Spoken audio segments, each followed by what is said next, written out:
Listo. Entonces, el miércoles pasado vimos como una introducción muy general a lo que es la teología histórica. Y antes de entrar en todo el tema de hacer teología histórica, hay un montón de cosas que tenemos que contextualizarnos nosotros como personas del siglo XXI, pero como cristianos.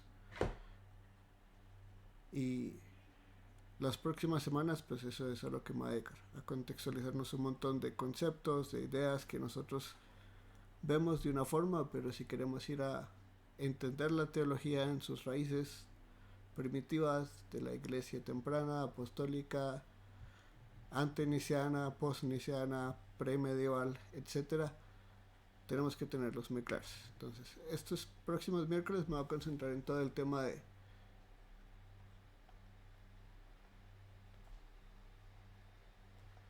herejía por un lado y por el otro lado tenemos la ortodoxia.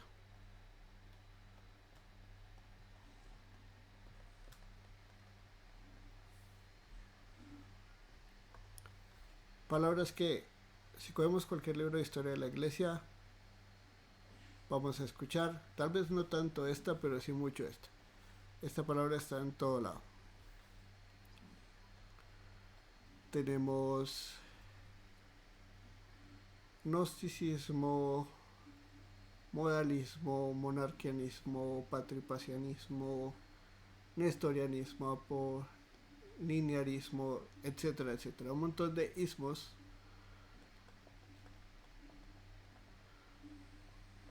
a lo largo de la historia que llaman herejía los cristianos o han llamado herejía a los cristianos. Y decimos todo lo que no es herejía es ortodoxia. Entonces la definición, incluso la definición de herejía en el diccionario hoy en día es una definición negativa. Herejía es la no ortodoxia.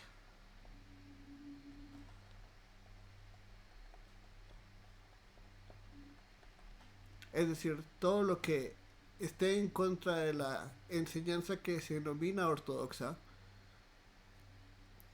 todo lo que sea opuesto o todo lo que no se alinee totalmente con esto es herejía. Así hablamos hoy en día, así entendemos hoy en día herejía. Y eso nos lleva a que, poniendo el ejemplo, en un círculo reformado, todos los no reformados de alguna forma sean herejes. No decimos que no sean salvos, pero decimos que son herejes. Los arminianos llaman herejes a los calvinistas. Nosotros a ellos, los molinistas también. Mejor dicho, por todo lado, entre más uno estudie y desarrolle su teología, más se va a dar cuenta que no todo el mundo está de acuerdo y la única palabra que denominamos para esa gente no es de sana doctrina, no de sana doctrina, que es una forma de decir ortodoxia. Entonces son herejes.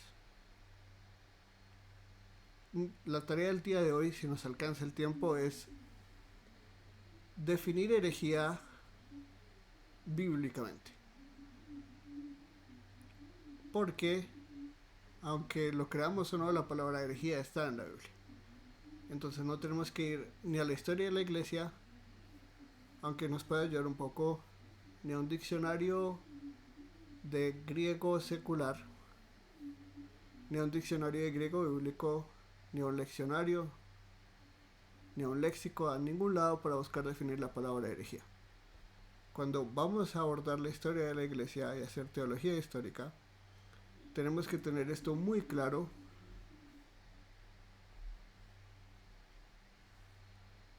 porque si llamamos a algo herejía solo porque no nos gusta o porque alguien en el pasado lo llamó herejía, nos vamos a dar cuenta que mucha gente a lo largo de la historia que creyó como un cristiano evangélico, poniendo una categoría grande, fue considerada hereje.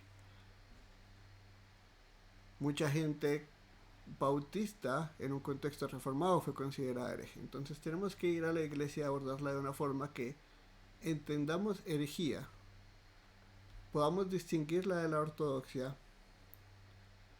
y así poder tener un marco sobre el cual cuando empecemos a hablar de oposición a la sana doctrina o a la teología basada en el fundamento apostólico profético tenga un sentido constante y consistente a lo largo de la historia, basado en nuestra regla infalible de fe, nuestra autoridad máxima que es la escritura.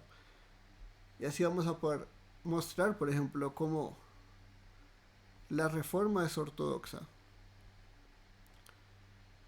Y lo que sale de la reforma en muchos lados es ortodoxo, no es completamente libre de errores.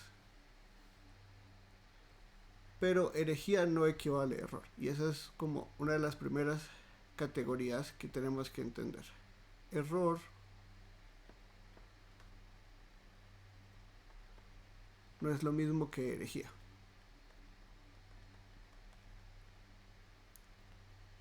Somos seres humanos solo basados en el sentido común. Somos seres humanos y algo que nos hace seres humanos no solo es el pecado, pero también es la imperfección. En ningún momento Adán fue perfecto. Es decir, no cometía errores de ningún tipo antes de pecar. Yo creo que esa es una afirmación posible.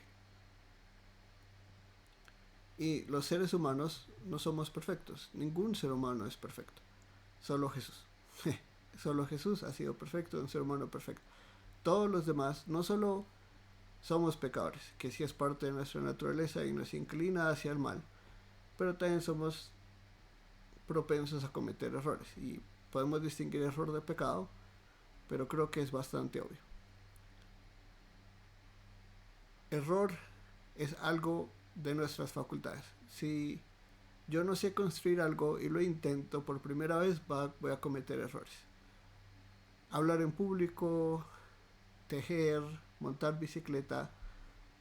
No montar bicicleta en la primera no es pecado, pero sí son errores. Son cosas que como seres humanos tenemos que aprender a hacer. Tenemos que aprender a leer, a escribir. Lo mismo pasa cuando hacemos y entendemos a Dios y a su palabra. Vamos a cometer errores. Es más, grandes personas van a cometer errores, no solo nosotros. Si vamos, por ejemplo, a Gálatas,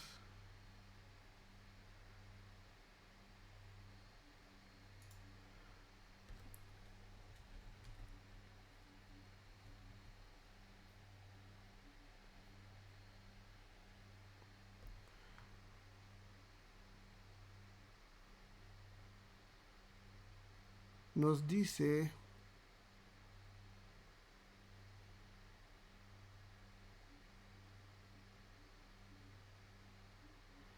pero cuando Pedro vino a Antioquía, me opuse a él cara a cara porque él era digno de ser censurado.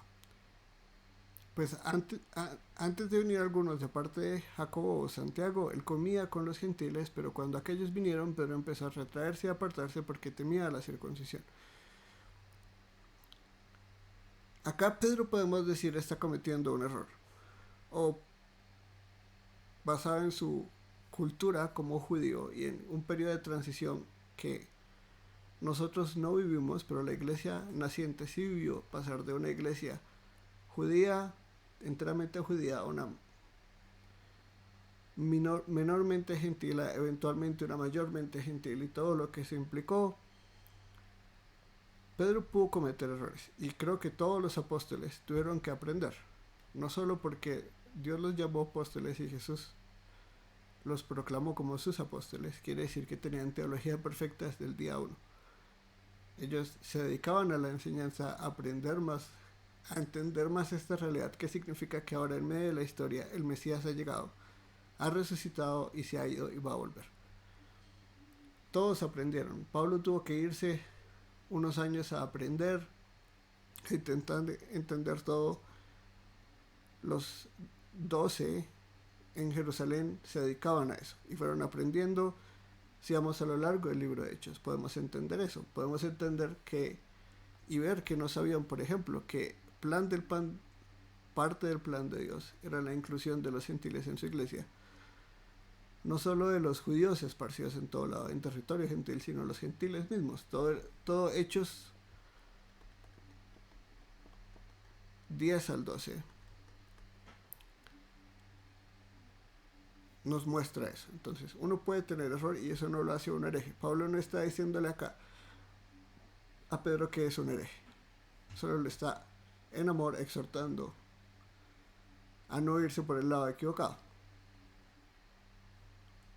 A lo largo de la iglesia vamos a encontrar personas en la ortodoxia que tienen errores para nosotros, que ya estamos muy separados de la historia de ellos.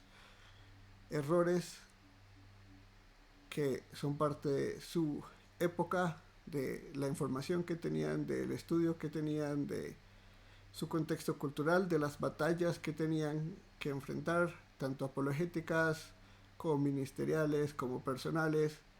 Todo eso lo llevó a uno a veces creer error. Nadie tiene una teología perfecta, ni nunca lo hará. Solo Jesús tuvo y ha tenido una teología perfecta. Ningún otro hombre lo ha hecho. La única teología perfecta que han tenido hombres son la que escribieron en documentos inspirados por Dios. No podemos decir que Pablo tenía teología perfecta, sino que en lo que Dios inspiró de Pablo, ahí hay teología perfecta. Y que nosotros como seres imperfectos nunca la vamos a poder conocer completamente. Es decir, vamos a cometer error, pero error no nos hace herejes. Porque si no, entonces todos somos herejes. El principio de un teólogo es: no tengo teología perfecta, y eso no es solo una frase para parecer humildes, es para entender, tenemos errores. Y entre más estudiamos, más aprendemos, más oramos, más servimos, pues más nos vamos a dar cuenta de ciertos errores, contradicciones que tenemos, vamos a intentar resolverlas, vamos a buscar vías exegéticas para hacerlo, o en algunos casos no lo vamos a hacer y nos vamos a quedar tal como estamos.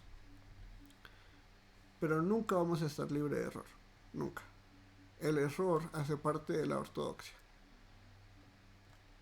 No necesariamente solo de la herejía, porque tal vez el error nos lleve a ser herejes, pero cometer errores es parte de ser humano, es parte de ser una persona imperfecta. Herejía no tiene nada que ver con error, es más, ni la palabra nos muestra error. Si vamos solamente al griego, heiresis, de donde sale la palabra herejía, podemos decir que se traduce como secta o facción.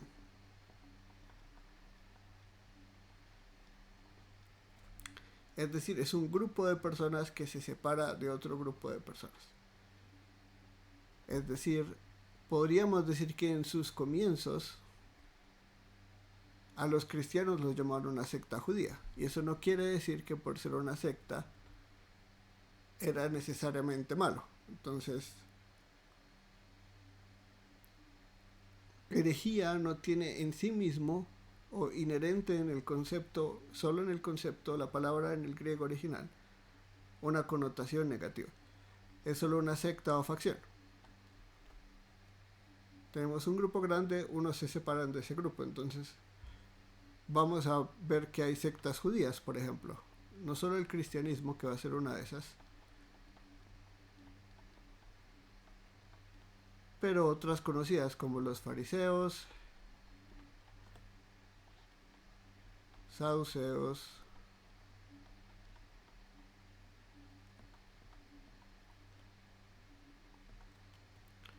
esenios,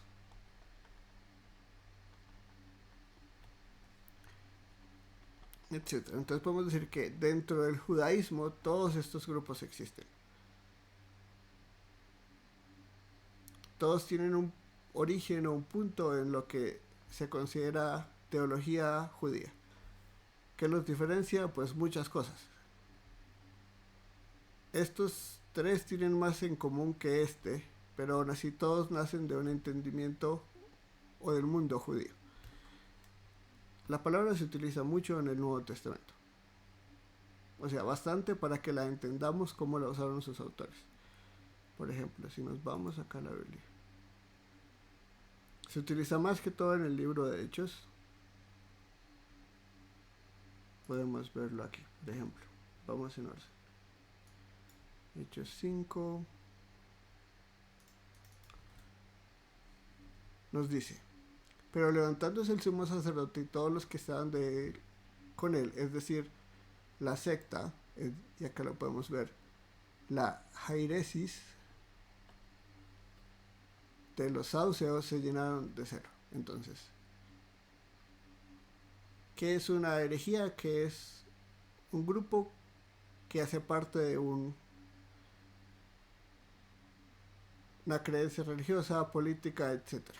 En este caso, esto podríamos decir es político religioso, porque los saduceos, aunque tienen un nivel religioso en su pensamiento, también tienen un nivel político muy grande. Ellos eran parte de las élites. Ellos eran los ricos, se asociaban con los políticos, no creían en la resurrección, eran personas muy estudiadas, pues obviamente son de las clases altas. Pero no vemos acá que uno diga necesariamente por ser secta. Estamos diciendo acá que esto es una herejía cristiana. Nada que ver por el momento. Luego nos dice: pero algunos de la secta de los fariseos que habían creído se levantaron diciendo: es necesario circuncidarlos y mandarles que guarden la ley de Moisés. Y acá ya es interesante, porque acá ya estamos en un contexto cristiano. Y acá es donde vamos a tener el concilio de Jerusalén. Hechos 15 y Hechos 16, que es el concilio, que nace ese concilio, que es importante, pero notamos algo claro.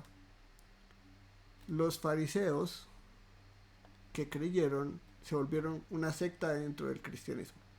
Y lo vamos a ver, ¿no? Va a haber un grupo de creyentes judíos que se van a volver la primera herejía. Pablo luego los va a llamar judaizantes, otros los llaman alborotadores, sea que sea la traducción. Son grupos que nacen de lo que ahora vamos a conocer como cristianismo.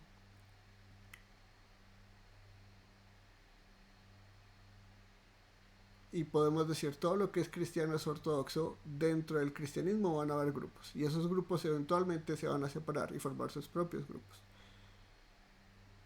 Eso es lo que vamos a ir entendiendo como herejía, pero hay muchos más ejemplos.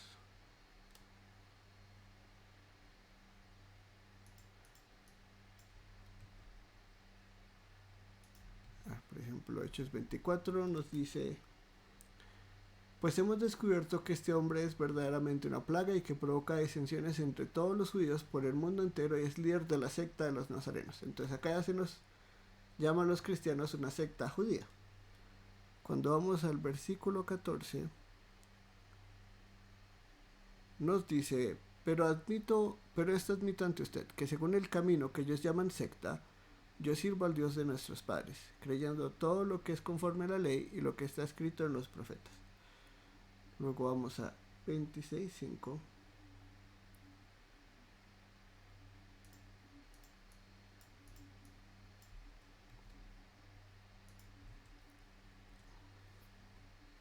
Puesto que ellos han sabido de mí desde hace mucho tiempo, si están dispuestos a testificar que como fariseo, de acuerdo con la secta más estricta de nuestra religión.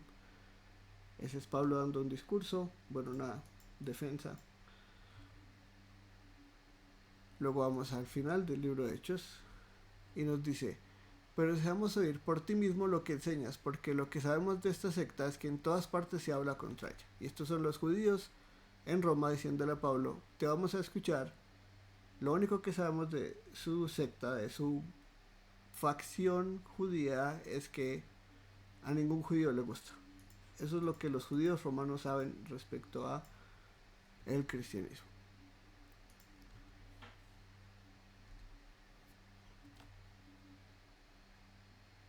Primera Corintios 11:19. Porque es necesario que entre ustedes haya bandos, y la palabra bandos, curiosamente, es la palabra jairesis,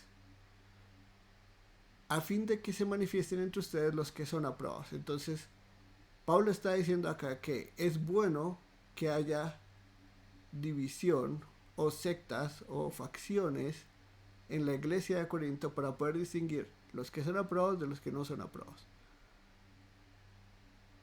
Es decir, Pablo está diciendo acá de alguna forma muy interesante, la herejía es necesaria.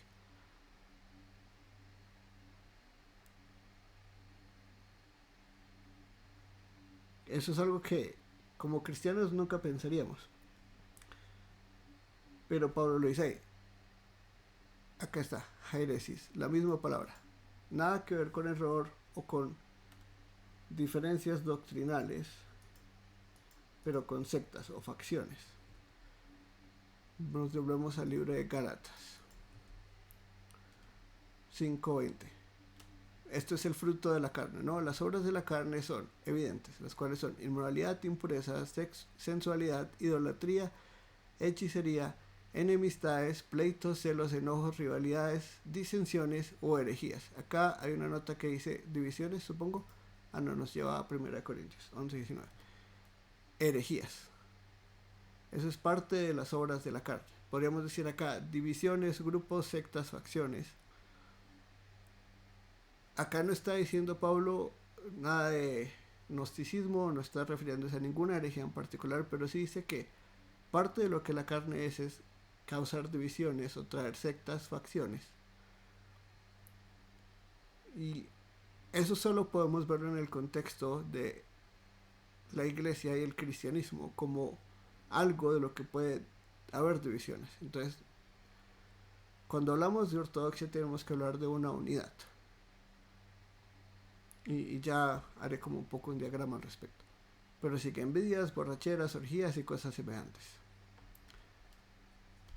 Y la advertencia es clara, los que practican esas cosas no heredarán el reino de Dios.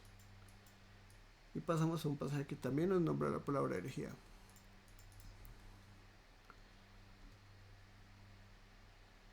Y dice, pero se levantaron falsos profetas entre el pueblo, y eso está hablando del pueblo de Israel, así como también habrá falsos maestros entre ustedes, los cuales encubiertamente introducirán herejías destructoras. Y acá hay un aspecto encubierto. La herejía es encubierta y lleva a la destrucción. O, a ver si acá una otra. Bueno, acá lo relaciona con 1 Corintios 11:19, ya lo vemos, Gálatas 5:20. Ay, ¿qué pasó con esto?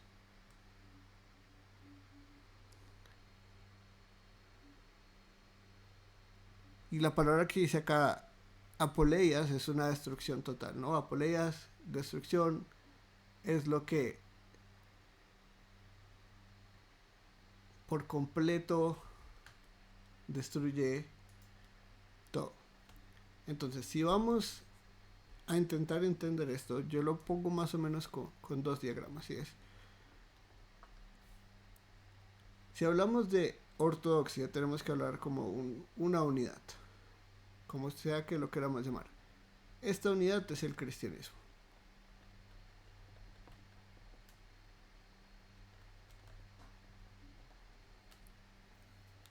Porque uno no puede dividir algo que no sea uno. Uno no puede, para poder dividir algo en partes tiene que haber un todo primero.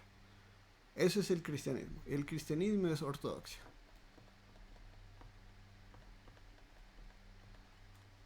En esa ortodoxia hay diversidad.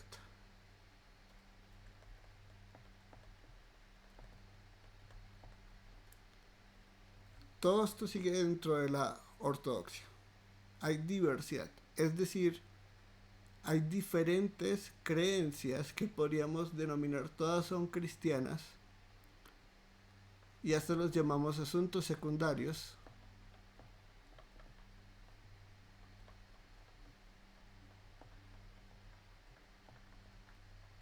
O adiáfora también lo podemos llamar si queremos ser más técnicos. Diáfora. Lo no esencial. La diáfora, los asuntos secundarios, en el cristianismo forman diversidad de creencias secundarias. Para muchos, las esencias secundarias son, entre comillas, irrelevantes. Sí, si yo creo, tenemos diferencias entre bautismo. Si es un bautismo de hogares, bautismo de infantes, bautismo solo de personas que confiesan su fe. Si creemos en dones, unos dones sí, unos dones no. La realidad es que incluso la Biblia nos dice que hay diversidad. Entonces, hablar de diversidad nunca es lo mismo que hablar de herejía. Y la diversidad, los asuntos secundarios pueden ser bastante controversiales. Pueden serlo. Romanos 14 es un ejemplo claro de esto. Uno juzga que un día es superior a otro, otro juzga iguales todos los días. Uno tiene fe que puede comer de todo, pero el que es débil solo come legumbres.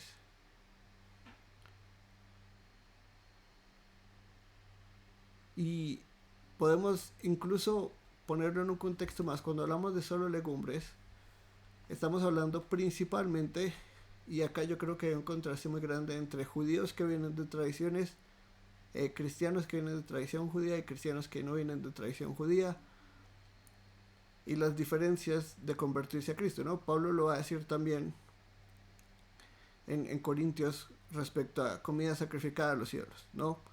Nos va a decir, nosotros sabemos que esos son solo estatuas, pero por el bien de mi hermano, para no ser piedra de tropiezo, entonces no voy a comer ciertas cosas, obtenerme de comer ciertas cosas para no acercar a mi hermano. Lo mismo está acá. El ser un judío cristiano que siempre ha guardado el sabbat, o incluso hoy en día, si yo soy sabatario y estoy convencido por el Espíritu de Dios y por la palabra de Dios que eso es lo correcto, y tengo un hermano que es no sabatario, que me dice, el sabbat se cumplió con el nuevo pacto, no hay que guardar el sabbat, todos los días son iguales, todos los días son para el Señor. Eso para el sabatario va a ser una diferencia gigante.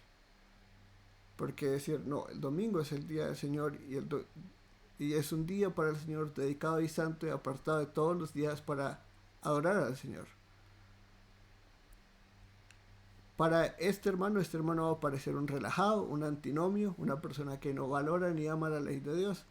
Y para este hermano, va a parecer un legalista que no entiende la gracia, el amor de Dios en Cristo, como Él ha cumplido la ley y ha acabado con los aspectos ceremoniales. Va a decir, no, esto es moral y no ceremonial, están los 10 mandamientos.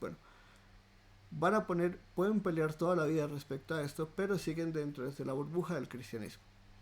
Porque diversidad en asuntos secundarios pueden ser cosas serias que nos afectan a nosotros porque las creemos y creemos que son verdad y creemos que las personas que no lo creen están mal.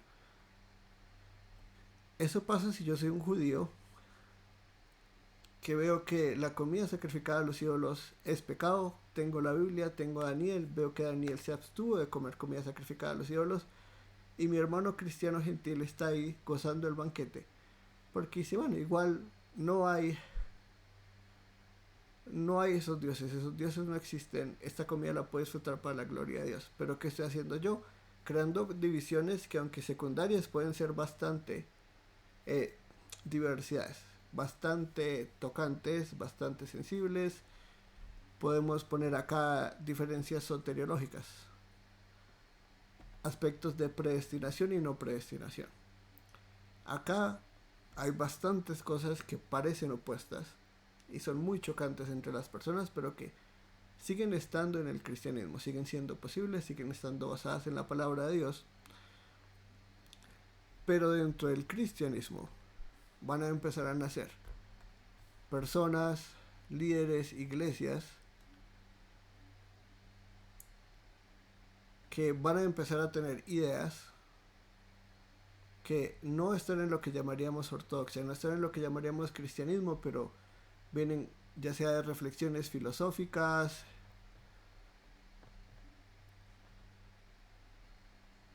de influencias culturales, de creencias personales o reflexiones personales, pero que nacen dentro del cristianismo. La herejía no viene de afuera, la herejía no ataca el cristianismo desde afuera.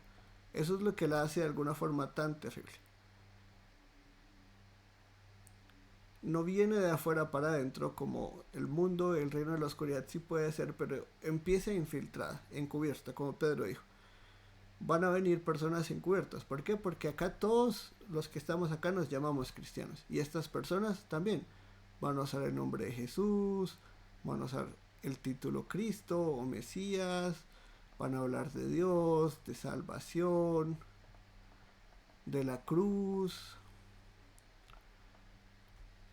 pero van a empezar a cambiar lo que siempre se ha entendido por esas palabras, ¿no? Van a decir, unos van a decir, Jesús es Cristo porque fue adoptado por Dios. Unos van a decir, Jesús es un hombre y no Dios, otros van a decir, Jesús es Dios y no un hombre, nunca fue un hombre, apareció ser hombre. Es decir, vienen de adentro y empiezan a enseñar sus cosas, empiezan a causar, en vez de diversidad, lo que se llama es división. Y por eso cuando se nos previene a no causar división en la iglesia, el llamado o el mandato es a no crear herejías.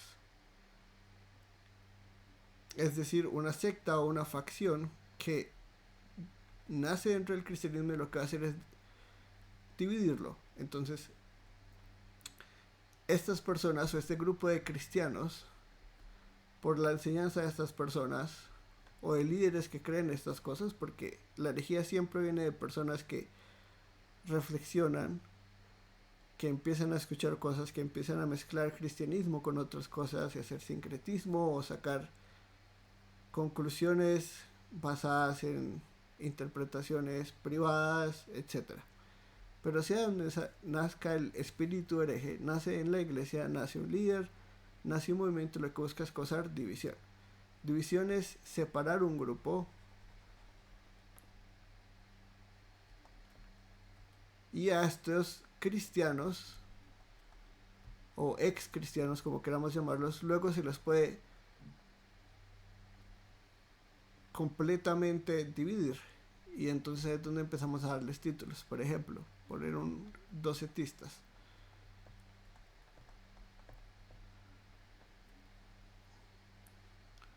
O los judaizantes, como diría Pablo.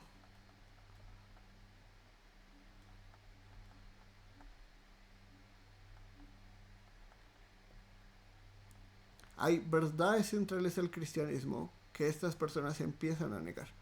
No asuntos secundarios, no asuntos de diversidad, pero asuntos que causan división real.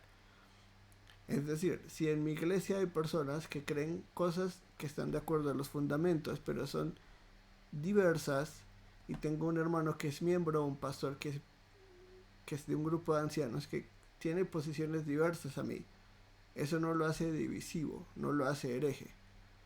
El que busca dividir una iglesia local, separar una iglesia local a sus propias ideas, lo hace una secta, ¿no? Y por eso podemos decir que sectas modernas que tenemos son los testigos de Jehová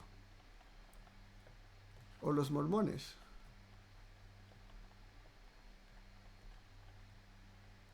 Son movimientos que nacieron del cristianismo y que lo que hicieron fue causar división en el cuerpo, en el cristianismo ortodoxo. Son facciones que se separan. ¿Se separan en qué sentido? Que niegan las verdades fundamentales, que es lo que podemos decir es ortodoxia. Entonces, si decimos ortodoxia en un sentido simple y puede definirse más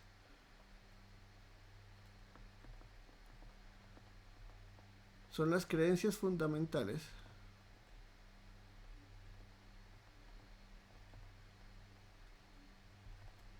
que lo hacen a uno cristiano. Si vamos entonces por el tiempo Podemos decir que el cristianismo va a lo largo del tiempo. A ver, borremos esto.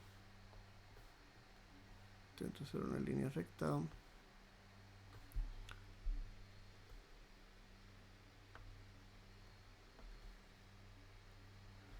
Entonces, el cristianismo está a lo largo del tiempo.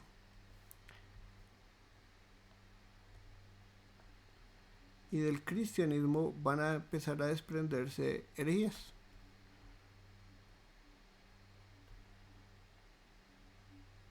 Que podemos decir, un ejemplo que yo doy que tal vez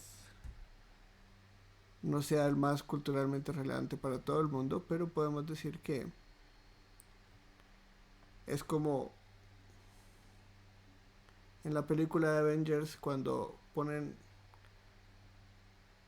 el ejemplo de que quitar una gema del infinito altera el curso del tiempo y abre una propia línea de tiempo. Eso es lo que es la herejía. La herejía es una cosa naciente en la iglesia que lo que busca es sacar una línea de creencias completamente separados de lo que alguna vez fue la ortodoxia, pero que nacieron de la ortodoxia. Y van a afirmar creencias ortodoxas. Y van a decir, nosotros creemos lo que creemos basados en lo mismo que ustedes, un estudio exegético, histórico, cultural.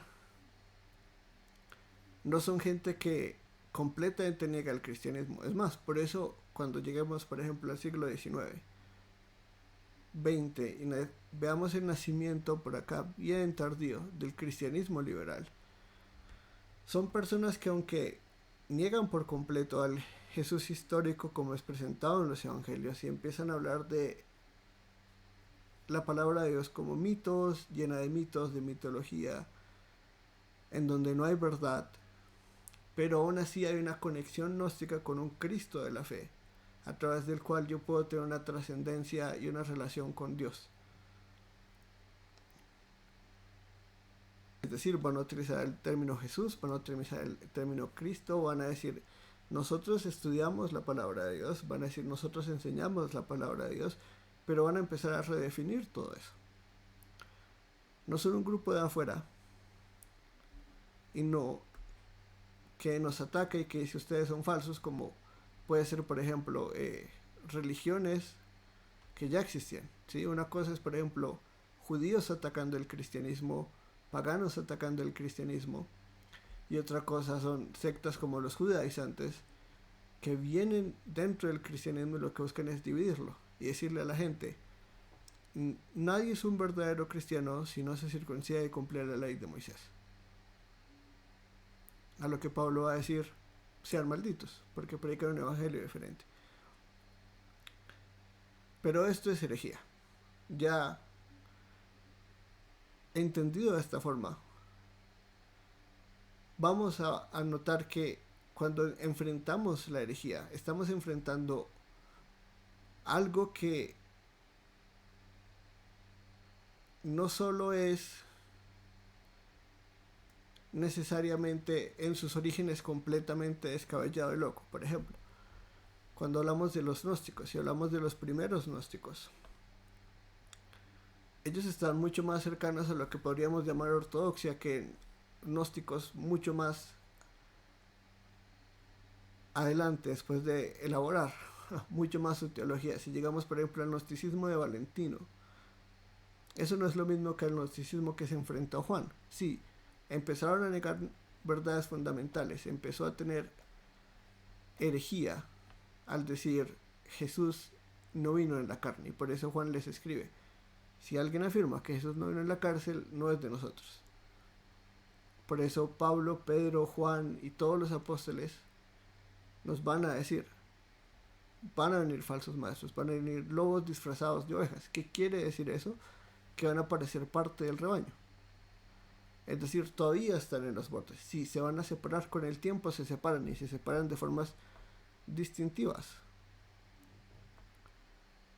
La batalla contra la herejía siempre es probar estas verdades fundamentales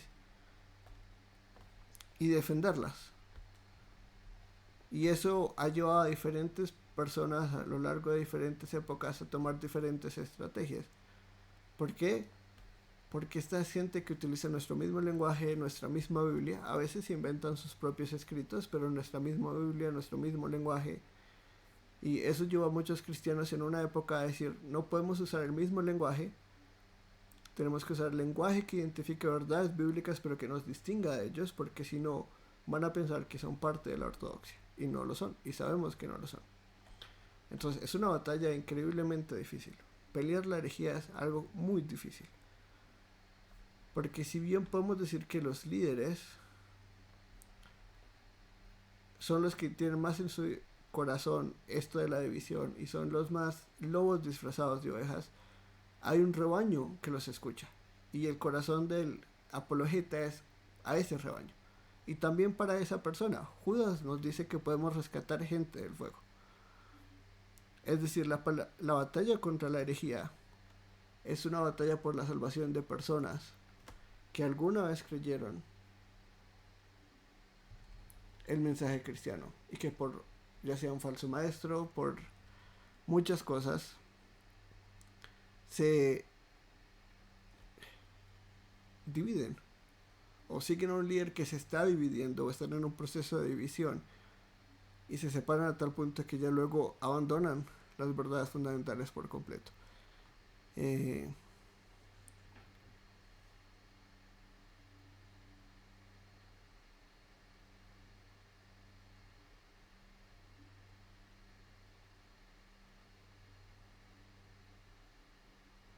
Acá dice, Judas 23, a otros sálvenlos arrebatándolos del fuego, y de otros tengan misericordia con temor, aborreciendo aún la ropa contaminada por la carne. Es decir, cuando tratamos con herejía, es algo muy difícil.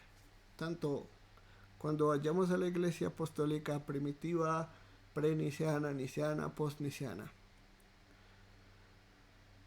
Tenemos personas que quieren rescatarlos del fuego, pero al mismo tiempo tenemos que aborrecer a algunos.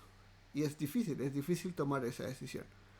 Porque si estamos hablando de estoy escribiendo contra Marcion y los marcionitas, yo lo hago en parte para que los marcionitas me lean y poder rescatarlos del fuego y decir, ok, nos equivocamos, sálvenos, sí, recuérdenos las verdades fundamentales. Y al mismo tiempo tenemos que decir, esta persona ya no es parte de nosotros, ya es una herejía, ya se separó por completo y los que lo siguen a él abandonaron la fe cristiana y al mismo tiempo por eso queremos rescatarlo.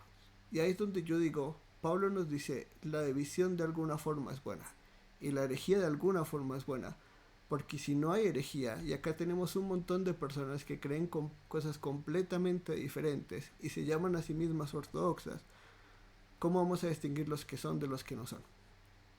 Es imposible. Cuando ya hablamos de herejía y que este grupo ya se separó, ya es distinguible, ya les podemos dar un título, un nombre, se separaron, son un nuevo hilo, que ya sea que esté súper cortico y esté recién naciendo o ya esté súper separado y ya esté todo grande y no podamos distinguirlo ya ni siquiera como cristiano, ¿sí? Por ejemplo, el liberalismo actual, que no solo niega la historicidad del Evangelio, la resurrección y todo lo que hace el Evangelio, sino que ahora afirma cosas completamente contra el mismo Evangelio, ¿no? Por ejemplo, acá ya los liberales afirman la ordenación de personas que están en inmoralidad sexual, celebran la inmoralidad sexual, celebran ir en contra del orden creacional de Dios en todo sentido posible, predican tolerancia pero son intolerantes contra la verdad, aprueban el asesinato de niños en el vientre, aceptan teorías de interseccionalidad y otras teorías seculares que ya es muy difícil. Y cuando vamos a los orígenes del cristianismo liberal por acá en la historia, hubo un punto en la historia donde hermanos veían a los teólogos liberales como cristianos que se estaban apartando de la fe y llegó un punto en el que dijeron, ya no podemos llamarlos cristianos, ¿sí? Machen en Cristianismo y Liberalismo fue uno de los primeros en decir, ya, hasta aquí llegamos, ya nos empezamos a distinguir de ustedes porque ustedes ya abandonaron la fe cristiana. Lo mismo puedo decir yo, y voy a abordar eso cuando lleguemos ahí, es el islamismo en sus orígenes. Islam es una secta cristiana. Islam no es una religión que nace en sí misma.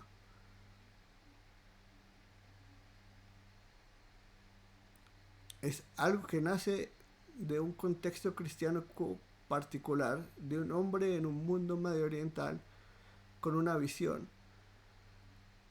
que empieza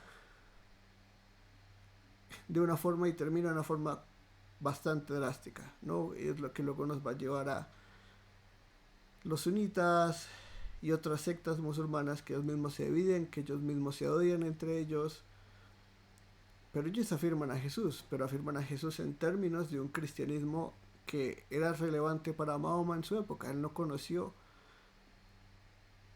otras ramas de cristianismo. Es más, él tenía ideas muy locas de lo que era el cristianismo por cosas culturales, históricas, de transporte, de conocimiento. Pero vamos a ver, vamos a entender que acá nace la ortodoxia. Con los apóstoles, con el fundamento apostólico, con Jesús como la piedra angular sobre la cual se fundamenta toda la verdad cristiana. Y que herejía no podemos entenderla como error.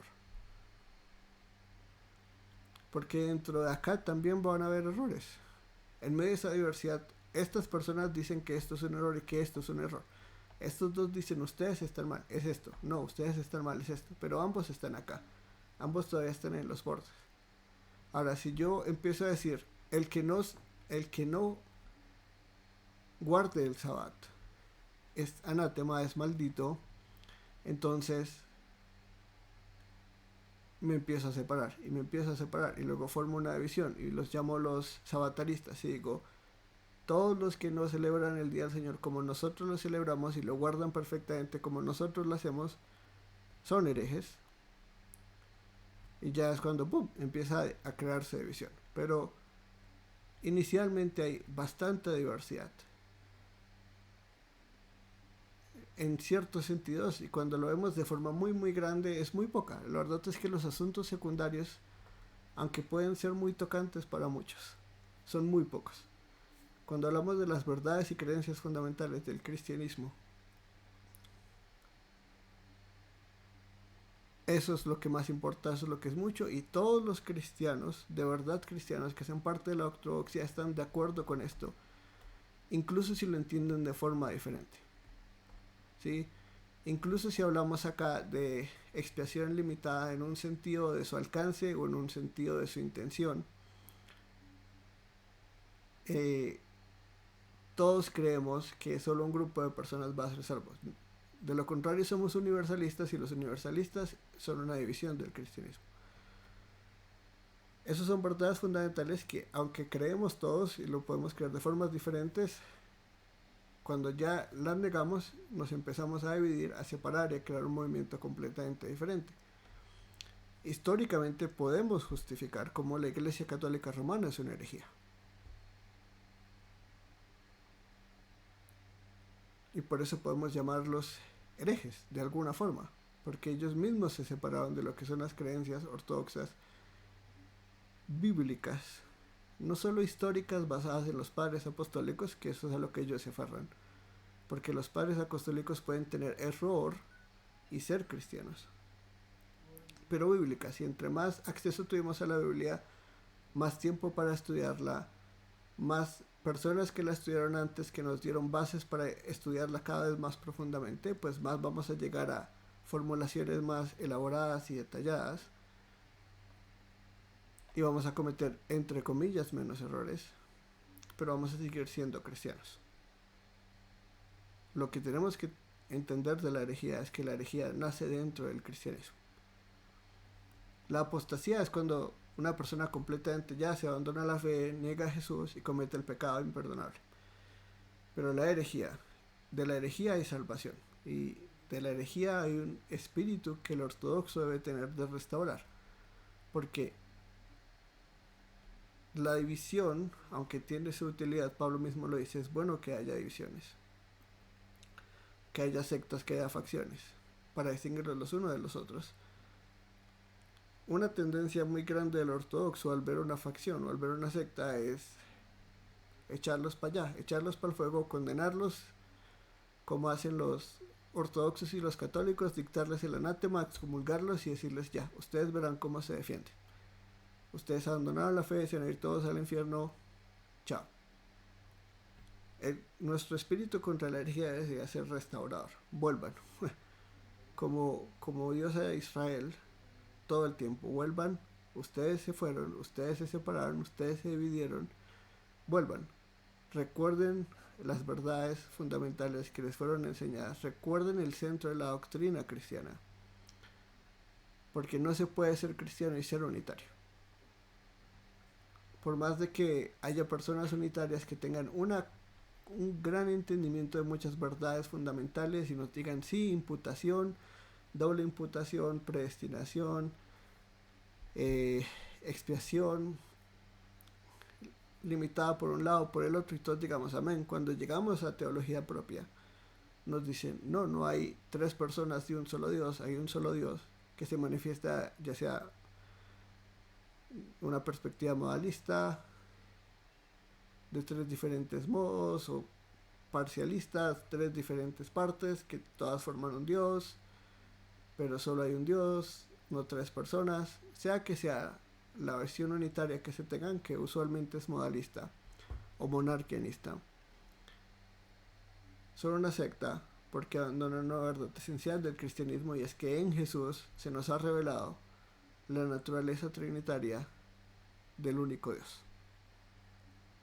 Y que eso podemos verlo en el Antiguo y Nuevo Testamento, revelado plenamente en Jesús, la segunda persona encarnada de la Trinidad. Y que una persona que niegue esa verdad se ha apartado de las verdades fundamentales. Porque el que niega al Hijo niega al Padre. Y al Hijo no solo como una persona existente, sino como segunda persona de la Trinidad, el Dios encarnado, hecho hombre. El que bautiza solo en el nombre de Jesús, sino en el nombre del Padre, y el Hijo y el Espíritu Santo. Porque si es solo Jesús, se ha apartado de verdades fundamentales cristianas. Y la herejía forza a la ortodoxia a responderles de una forma que se salven del fuego, como dice Judas. Y vamos a ver eso, vamos a ver mucho que los primeros cristianos y sus defensas contra las herejías son formas de traerlos de vuelta y explicarles por qué están mal basados en argumentos bíblicos. No solo en reflexiones filosóficas y en hablar como ellos, sino que en la apologética siempre es un esfuerzo de los líderes cristianos y de la iglesia en sí misma por traer de vuelta a aquellos de los escogidos que se han unido a alguna división por alguna u otra razón, incluso a los líderes mismos. Es un espíritu muy raro el que tiene que tener la ortodoxia contra la herejía, porque no todo es blanco y negro, y no todo es solo condenarlos, y el espíritu de solo condenar, que luego va a ser parte de la iglesia oriental y occidental, de excomulgar y excomulgarse entre ellos, excomulgar a todos, llamarlos malditos a todos, llamar a toda herejía, y volver el término ortodoxia algo sin sabor y sin fundamento, y lo mismo herejía, que es algo que pasa hoy en día. Estas son las bases sobre las que vamos a analizar ortodoxia y herejía, y vamos a ver dónde nace la herejía, en qué momento, y vamos a ver cómo avanza su división y cómo pasa de ser algo que podríamos decir en un inicio fue bastante cercano a la ortodoxia y luego fue completamente separado, como el islamismo, la teología liberal, el gnosticismo, el arianismo, nacen modalismo, nacen todas esas cosas. ¿Y cuál es la respuesta ortodoxa y los fundamentos teológicos bíblicos sobre los cuales van a decir nosotros estamos en la ortodoxia vuelvan. Porque algo que vamos a ver y lo que vamos a hablar mucho, bueno, espero nos dé solo una clase para hablar de eso y no me extienda demasiado, es cuando llegamos a un punto de la historia. Estas personas que son herejes y que son divisiones cristianas van a decir nosotros somos la ortodoxia y ellos son los herejes. Y va a haber otro grupo que va a decir no, nosotros somos la ortodoxia, ellos ambos son herejes. ¿Por qué? Por estos argumentos bíblicos, argumentos bíblicos, argumentos bíblicos. Y para muchas personas, basadas en un teólogo liberal del que voy a hablar la próxima clase, van a decir, ortodoxia es solo lo que definieron los que ganaron las peleas históricas. Es decir, nunca hubo una ortodoxia real sobre la cual podemos decir, acá están las verdades fundamentales del cristianismo y todo lo demás no es, sino que hay un montón de grupos y eso va a pasar muy muy temprano en la historia de la iglesia. Estamos hablando del siglo segundo. Del siglo segundo. Que se llaman a sí mismos cristianos, verdaderos cristianos, llaman a todos los demás falsos cristianos, todos usando argumentos en lo que ellos consideran las sagradas escrituras. Y la única razón por la que llamamos a esto ortodoxia es porque estos ganaron y escribieron la historia y se encargaron de que nadie se acordara de los otros grupos. Lo que voy a probar la próxima clase es cómo eso es un montón de barras basadas a históricas que han utilizado y van a utilizar para negar las verdades fundamentales ortodoxas y así poder creer lo que la gente quiera. Y es un ataque contra el cristianismo que vemos hoy en día en todo lado, por libros de ficción, libros seculares, los ateos, los cristianos liberales, el mundo académico afirma. Y nosotros como cristianos tenemos que tener respuesta, porque si ya entendemos herejía de esta forma, ahora nuestra misión es poder sustanciar esto. Si podemos defender ortodoxia, el concepto de ortodoxia tan temprano como el primer siglo, que es lo que voy a mostrar la próxima clase, tenemos el fundamento donde vamos a construir toda nuestra teología histórica. Si ellos tienen razón y no hay una forma de afirmar esto, entonces vana es nuestra fe.